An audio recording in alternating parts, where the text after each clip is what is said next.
Oi, gente! É hora das histórias de Volusa. Hoje vamos acompanhar a turma no passeio ao Manguezal, conforme Volusa tinha prometido na noite do Gaiamu. Lembram? Vamos lá, rumo ao Manguezal. O galo Leonardo se impertigou, bateu as asas, bico para cima e cocoricou com todo o fôlego que tinha. O dia raiou! Na ponta de um reluzente galho do pau-brasil, a sábia laranjeira desdenhou. Grande novidade! Desde as 4 horas estou dizendo isso. Tá atrasado, meu velho. Você disse que o dia ia raiar, e eu estou avisando que agora, de fato, o dia raiou. Ou nasceu, ou começou, e tá na hora desse povo todo acordar. Você que é metida e adiantada. E quer saber mais? Estou saudando um novo dia que começa e pronto. Assim, o galo Leonardo rebateu a sabiá. Alheios a esta discussão, os outros galos retransmitiam o aviso de Leonardo ou apenas, ao modo deles, davam bom dia ao novo dia. Cada um caprichando mais e alongando o cocoricó. Logo, as araras da vizinha araravam. O papagaio papagueava, pedindo café. Os bentivis diziam que bem vinham.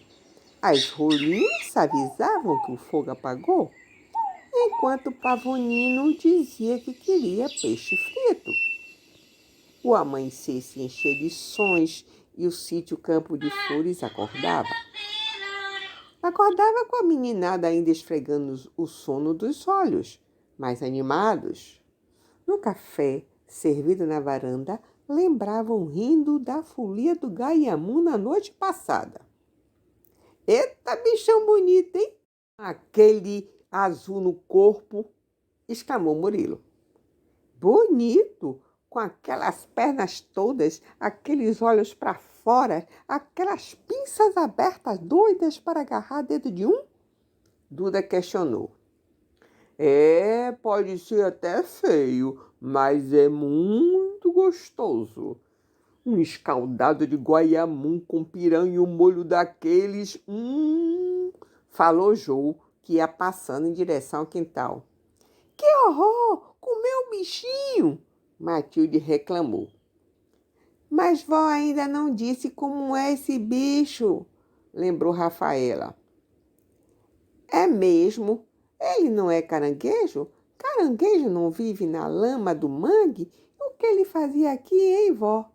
Janaína quis saber. Mas antes que Volusa pudesse falar, Mário advertiu. Não confunda mangue com manguezal, observou Mário, que já tinha lido sobre o assunto, e acrescentou. Mangues são tipo de árvores e manguezal é o lugar entre o rio e o mar onde essas plantas vivem. Tá, mas Gaiamu não mora lá? Sim, disse Volusa, passando a explicar. Gaiamu ou goiamum, como também são chamados, é uma espécie de caranguejo de cor azulada, se bem que a fêmea, quando está para pôr ovinhos, fica com a carapaça creme ou amarelada. Eles são os maiores caranguejos e, ao contrário do caranguejo uçá, não vivem enterrados na lama, não. Ah, vó, tem uma música que fala de caranguejo uçá, não é? Meu pai vive cantando. É o apanhador de caranguejo, música de gordurinha. Caranguejo sá, apanha ele na lama, bota ele no caçoar. Caranguejo sá, apanha ele na lama e traga ele no caçoar. Que bom que seu pai ainda sabe. Volusa cantou, falou e continuou com a descrição do guaiamum.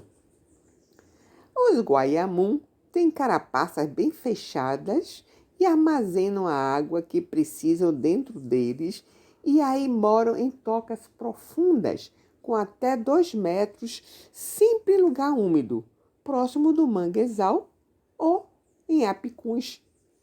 E o que é apicum? é uma área de terreno descoberta meio lamacento entre o mar e o manguezal, que de vez em quando é alagado pelo mar. Mas, vó, seu sítio não é manguezal nem apicum. E o que esse gaiamum estava fazendo aqui? Janaína insistiu em saber.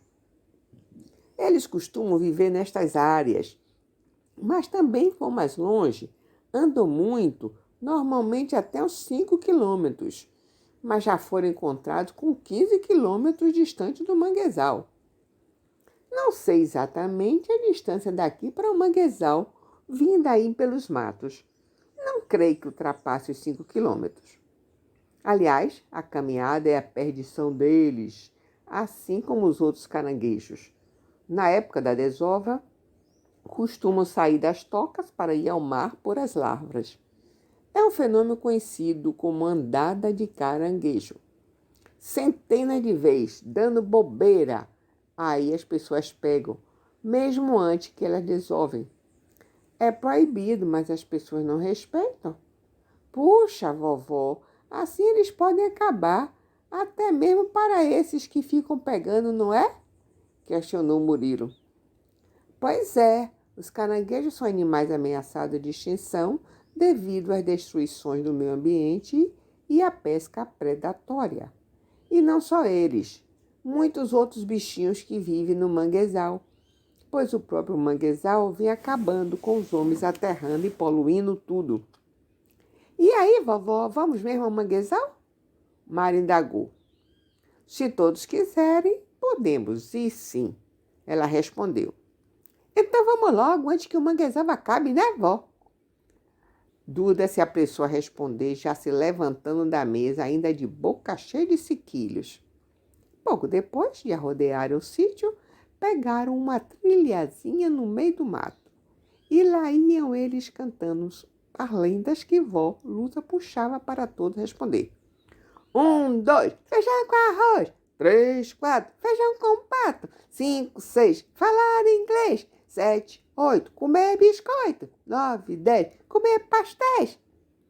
Vamos passear na floresta enquanto seu lobo não vem. Tá pronto, seu lobo? Tá tomando banho. Vamos passear na floresta enquanto seu lobo não vem. Tá pronto, seu lobo? Tô me enxugando. E lá iam os aventureiros. Subiram ladeirinha, desceram ladeirinha, iam devagar, parando a todo instante, ora para colher ingá, cambuí e araçamiri, ora para espiar um oco numa árvore ou examinar uma orelha de pau. Ora para isso, ora para aquilo. As meninas quiseram seguir as borboletas amarelas e os meninos ir atrás de um enorme mamangá que passou zumbindo voando baixo. Aí Volusa disse, melhor vocês olhares para o chão, daqui a pouco um tropeça num toco ou numa raiz e aí acabou o passeio. E andando nesse passo de lesma, a gente só vai chegar no manguezal já na hora da mãe lua cantar ou da avó do mangue aparecer. Mãe da lua? KKKKK. E lua tem mãe? Essa é boa, falou Duda. E mangue tem vó? Ivana também perguntou. Mãe da lua é uma espécie de coruja, não é, vó? Mário se apressou a explicar e vó completou. Sim, mãe da lua é o urutau, da mesma família das corujas, que na língua tupi significa ave fantasma. Uau, ave fantasma! Rafaela interrompeu assustada e Matilde acrescentou. Tem disso no mangue, é? Acho melhor a gente voltar para casa. Eita, gente medrosa, debicou Murilo. E não é só no mangue que tem, não. Por aqui mesmo deve ter, mas só aparece em noite de lua. Mário voltou a mostrar seus conhecimentos sobre aves. Então não tem perigo ainda de manhã? Volusa está exagerando, que o mangue não deve ser tão longe assim, falou Ivana. Poxa, gente, vocês falam demais. Ainda não sei por que essa tal aí é ave fantasma. Deixem vó explicar. pediu Janaína, como sempre curiosa. E vó Lusa, rindo divertida, contou que o urutau é assim chamada por ser bem misteriosa. Tendo penas acinzentada com tons de marrom, se misturam às cores dos troncos das árvores, ficando igualzinho a eles, se camuflando. E costumam ficar imóveis por horas no mesmo lugar, cara para cima, normalmente na ponta de um toco ou galho seco, de tal forma que parece ser continuação da árvore. Daí serem chamados também de emenda-toco. É ave solitária, difícil de ser vista e com um canto bem alto e triste em que ao ecoar na noite arrepia qualquer um. Virgem, vó, que medo! Exclamou Rafaela e vó Lusa continuou. E ainda por cima tem olho mágico, pois nas pálpebras superiores tem umas fendas que permitem elas verem mesmo quando de olhos fechados. Costuma aparecer na hora em que a lua nasce. Por tudo isso, e principalmente pelo seu canto esquisito, o urutau, ou mãe da lua, é cheia de lendas e às vezes é tida como ave agorenta e em outras como de boa sorte.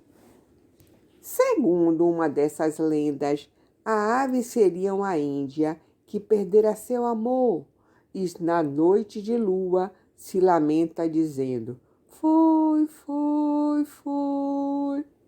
Outra lenda afirma que Urutau foi um menino deixado pelos pais na floresta para escapar de uma peste que se espalhara na aldeia deles, e esse menino virou ave.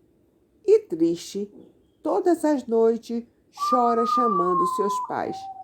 Ai, que triste! Exclamou Matilde quase chorando. E vó Lusa lembrou que era apenas lenda. Histórias para explicar o esquisito canto da ave.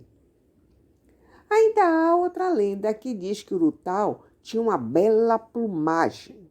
Certo dia, o sofrê, que tinha esse nome por ser a ave mais feia da mata, foi convidado para uma festa. E como ir feio daquele jeito? Então pediu à mãe da lua que lhe emprestasse suas penas. Ela, sentindo dó do sofrer, emprestou. Aconteceu que o sofrer não devolveu mais as penas delas. E aí a mãe da lua ficou assim como é hoje, se escondendo com vergonha das suas penas descoloridas. Que coisa! Matilde voltou a exclamar penalizada. E Janaína já queria saber da avó do mangue. Quem é ela? Aposto que é outra assombração. Duda falou e vó Lusa passou a explicar. Ah, mas vocês vão ter que esperar um pouco para saber a história da avó do mangue e o resto do passeio no manguezal. Por hora vamos ficando por aqui, porque falei demais e minha garganta ficou seca. Vou ali beber água. Até mais. Se vocês gostaram desse vídeo, curtam, compartilhem com os amiguinhos e se inscrevam no canal. Muito obrigada. Texto, narração e edição de Gilca Bandeira. Imagens do arquivo pessoal e da internet.